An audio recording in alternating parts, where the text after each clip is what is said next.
샬롬. 11월 10일 화요일 데일리 가정예배에 오신 우리 성도님들과 우리 친구들을 주님의 이름으로 환영하고 축복합니다. 먼저 사도신경으로 우리의 믿음을 하나님 앞에 고백하겠습니다. 전능하사 천지를 만드신 하나님 아버지를 내가 믿사오며 그 외아들 우리 주 예수 그리스도를 믿사오니 이는 성령으로 잉태하사 동정녀 마리아에게 나시고 본디오 빌라도에게 고난을 받으사 십자가에 못 박혀 죽으시고 장사한 지 사흘 만에 죽은 자 가운데서 다시 살아나시며 하늘에 오르사 전능하신 하나님 우편에 앉아 계시다가 저리로서 산 자와 죽은 자를 심판하러 오시리라. 성령을 믿사오며 거룩한 공회와 성도가 서로 교통하는 것과 죄를 사하여 주시는 것과 몸이 다시 사는 것과 영원히 사는 것을 믿사옵나이다. 아멘. 이 시간에는요, 그 크신 하나님의 사랑, 우리 함께 찬양하시면서 하나님의 놀라운 사랑을 함께 고백하겠습니다.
오늘 우리에게 주시는 하나님의 말씀입니다. 우리 친구들도 함께 한 목소리로 읽었으면 좋겠는데요. 역대하 8장 11절의 말씀입니다. 솔로몬이 바로의 딸을 데리고 다윗 성에서부터 그를 위하여 건축한 왕궁에 이르러 이르되 내 아내가 이스라엘 왕 다윗의 왕궁에 살지 못하리니 이는 여호와의 궤가 이른 곳은 다 거룩함이니이다 하였더라. 아멘. 우리 성도님들께 그리고 우리 친구들에게 한 가지 질문을 먼저 드려볼게요. 이 질문을 듣고 여러분이 잘 알고 있는 솔로몬, 훌륭한가, 훌륭하지 않은가를 한번 대답해 봤으면 좋겠어요. 오늘 말씀해 보니까요, 솔로몬이 이런 일을 했어요. 바로의 딸 이집트에서 아내를 맞이했습니다. 결혼을 했으니까 사랑도 했을 것이고, 아니면 전쟁을 하지 않기 위해서 정치적인 그런 이유로 결혼을 했을 수도 있습니다. 어쨌든 솔로몬은 다른 나라 이방의 여인, 다른 나라의 신을 섬기는 여인이었기 때문에 다윗성, 하나님의 법궤를 모셔놨던 다윗성에 이 여인이 있으면 안 되겠다라는 생각을 가지고 구별하였습니다. 거룩한 곳에는 이방의 신을 섬기는 사람들이 함께 있을 수 없다라는 이유였어요. 우리 친구들 어떤가요? 솔로몬의 이 결정은 훌륭한 결정인가요? 아니면 잘못된 결정인가요? 네, 훌륭한 결정이에요. 솔로몬은 이때 젊은 시절에 하나님을 향한 특별한 마음과 사랑을 가지고 있었어요. 그런데 우리 친구들 한 가지 문제가 발생하게 됩니다. 어떠한 문제가 발생하게 되냐면 솔로몬의 마음이 다른 곳으로 향하기 시작해서 다른 것을 사랑하기 시작했다라는 거예요. 그게 누구냐?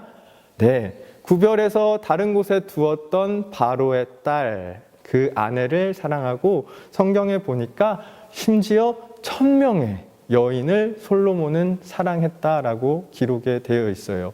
열왕기 상에 그 내용들이 자세하게 기록이 되어 있는데요. 이것을 쉽게 이해하기 위해서 우리 친구들에게 한 가지 이야기를 해줄게요. 목사님이 우리 친구들만한 학생들하고 같이 캠프를 간 적이 있는데요. 캠프에 가서 친구들이 가지고 있는 휴대폰을 다 그냥 거두어서 보관할까라고 생각을 하다가 우리 친구들이 휴대폰을 다 거두어 버리면 마음이 다쳐서 열심히 하지 않을 것 같아서 친구들하고 합의를 했어요. 숙소에서는 휴대폰을 사용할 수 있고 예배를 드리거나 다른 활동을 할 때에는 휴대폰을 사용해서는 안 된다. 가지고 나오지 말아라 라고 해서 구별을 했어요. 솔로몬이 그렇게 했던 것처럼요. 그런데 한 가지 문제가 생겼어요. 그 문제가 뭐냐면 친구들이 갑자기 자꾸 숙소에 가고 싶다라는 거예요. 예배를 드릴 때도 목사님 저 잠깐만 숙소에 가면 안 될까요? 라고 물어보는데 다 아는 거죠. 숙소에 가는 이유가 뭘까요? 네, 휴대폰을 가려고 하는 거예요. 공간은 분명히 구별시켜 놨지만 뭐가 구별이 안 된 걸까요? 마음이 구별되지 않은 겁니다. 목사님이 우리 친구들이 그랬다라고 그냥 그렇게 잘못했다라고 말할 수 없는 게요. 목사님도 예전에 SNS를 한창 할 때 시간을 너무 많이 뺏겨서, 이게 잘못된 건 아니지만 시간을 너무 많이 뺏기니까 스티커를 하나 붙여놨어요. 이 스티커를 보면 좀 줄여서 해야겠다. 처음 며칠은 그 스티커를 보면서 목사님이 그걸 좀 줄일 수 있었지만 그 이후부터는 스티커가 있든 없든 상관없이 다시 많이 하고 있는 저의 모습을 발견하게 되더라고요. 그러면서 한 가지 깨달은 게 있어요. 내가 이걸 사랑하고 있구나. 스티커를 붙여놔도, 공간을 구별해서 숙소에 휴대폰을 두어도 문제는 무엇이냐면 우리의 마음이 자꾸 그것들을 향하고 그것들을 사랑한 데 문제가 있다는 거예요. 오늘 본문에는 솔로몬이 다윗의 성에서 아내를 구별해서 거룩한 곳에서 이방신을 섬기는 사람을 구별했다라고 훌륭한 결정을 했다라고 기록이 되어 있지만, 솔로몬이 나중에 열왕기 상에 보니까 바로의 딸을 비롯한 1000명의 여인들을 사랑해서 그 마음이 하나님께로부터 완전히 돌아서 버렸다라는 그런 말씀이 기록되어 있는 것을 보면서 우리의 모습을 돌아보게 되는 것 같아요. 혹시 온라인 예배가 활성화가 되어 있는 지금 이 시대 속에서 여러분 온라인 예배 창을 켜놓고 나 예배 드리고 있어 라고 생각하면서 합리화하고 있지는 않나요? 예배 화면은 띄워놨지만 카카오톡을 하고 있고 페이스북, 인스타그램을 보고 있는 모습이 우리의 모습은 아닐까요? 우리의 마음이 그것들을 향하고 그것들을 사랑하고 있다고 한다면 어쩌면 우리가 솔로몬이 변심했던 그 모습이 우리의 모습은 아닐까 생각하게 돼요. 바라고 원합기는요, 가족끼리 서로 야, 너 그러지 마, 그러면 안 돼, 이렇게 지적을 하는 데서 그치라는 말이 아니라 서로가 서로에게 격려할 수 있었으면 좋겠습니다. 우리 진짜 하나님을 사랑해 보자. 예배 드릴 때 우리 마음을 다해 보자. 다른 거 사랑하는 마음 그치고 하나님을 사랑하는 마음으로 함께 예배해 보자. 솔로몬이 어긋났던 그 길을 우리는 따라가지 말자라고 서로 격려하는 그런 아름답고 화목한 믿음의 가정이 되었으면 좋겠습니다. 오늘 말씀을 통해 우리의 몸가짐과 예배자의 마음가짐을 새롭게 할 수 있었으면 좋겠습니다. 우리 함께 기도하겠습니다. 사랑의 주님, 감사합니다.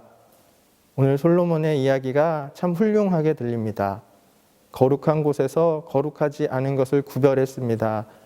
그런데 공간을 구별했지만 마음을 다 온전히 구별하지 못했던 솔로몬의 모습이 우리에게도 있습니다.